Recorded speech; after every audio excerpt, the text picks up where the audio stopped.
একদল খাইছে, আরেক দল খাওয়ার জন্য রেডি হয়ে আছে।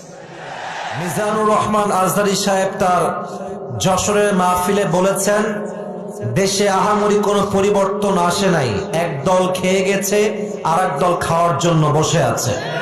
আপনারা বলেন উনি কি কথাটা ভুল বলেছেন না ঠিক বলেছেন? আপনারা বাঘের মতো আমাকে উত্তর দিবেন আওয়াজ করে। প্রিয় কলিজার টুকরা রংপুরের ভাইরা, আজহারী সাহেব কি কোনো দলের নাম উল্লেখ করেছিলেন? এই যে আস্তে কথা বললেন, কোন দলের নাম বলেছেন? কোন ব্যক্তির নাম মেনশন করেছেন? উনি জাস্ট বলেছেন একদল খেয়ে গেছে আর একদল খাওয়ার জন্য বসে আছে। এটাই কিছু লোকের গায়ে আগুন জ্বলে গেছে।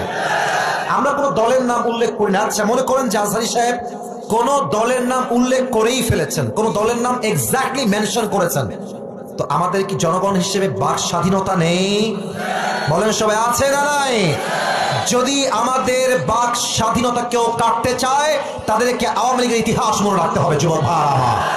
তো আমি দেখলাম একজন নেতা, তার নামটা আমি জাস্ট বলেই ফেলছি, ছোট্ট নাম বলছি, দুদু সাহেব। যেন আজহার নাকি মাঝার একজন আছে, আগে ওরা খাইছে এখন এরা খেতেছে নাকি বলছে। উনি বললেন কোথাকার কোন আজহারি মাঝহারি মিয়া, আজহারি কি মাঝহারি?